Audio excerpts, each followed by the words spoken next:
Mass TV news కి స్వాగతం. కాకినాడ జిల్లాకు సంబంధించి మున్సిపల్ గర్ల్స్ హై స్కూల్లో 10వ తరగతి మూల్యాంకనం ప్రారంభించినట్లు కాకినాడ జిల్లా విద్యాశాఖ అధికారి పి రమేష్ తెలిపారు. సోమవారం కాకినాడ గర్ల్స్ హై స్కూల్ పాఠశాలలో 10వ తరగతి స్పాట్ ప్రారంభించారు. మూల్యాంకనం విధులకు 1200 మంది ఉపాధ్యాయులు తొలి రోజు రిపోర్ట్ చేశారు.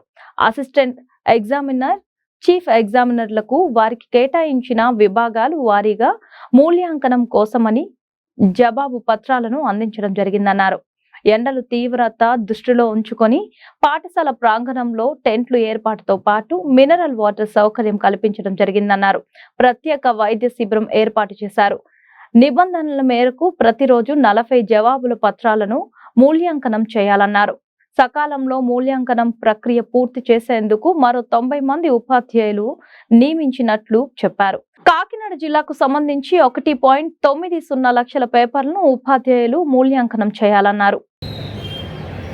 2023-24 ఎగ్జామ్స్ మొన్న 30 వరకు జరిగినాయండి. ఈరోజు జిల్లా వ్యాప్తంగా మరి స్పాట్ వెరిఫికేషన్ క్యాంపు స్టార్ట్ చేయడం జరిగింది. ఈ క్యాంపులో మనకి సుమారుగా 1,87,000 స్లిప్స్ వచ్చినాయి జిల్లాల నుంచి. అదేవిధంగా మనం మొత్తం 1200 మంది స్టాఫ్తో ఈరోజు క్యాంప్ స్టార్ట్ చేస్తూ ఉన్నాం.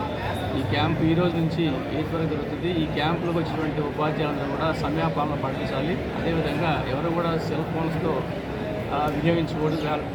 మూల్యాంకనం చేసినప్పుడు అందరూ కూడా స్విచ్ ఆఫ్ చేసుకోవాలి. సెల్ ఫోన్స్ అనేది అవాయిడ్ చేయాలి. నో సెల్ ఫోన్స్ ఉండగా దీన్ని కూడా పాటించాలి. స్టార్ట్ క్యాంప్ని మన ఎగ్జామినేషన్స్కి అయితే ఎంత పకడ్బందీగా నో సెల్ ఫోన్ జోన్గా ప్రకటించుకొని చేసాము. అదేవిధంగా స్పాట్ వెరిఫికేషన్ క్యాంపులో కూడా సెల్ ఫోన్లు కానీ ఉపయోగించడం వీల్లేదు.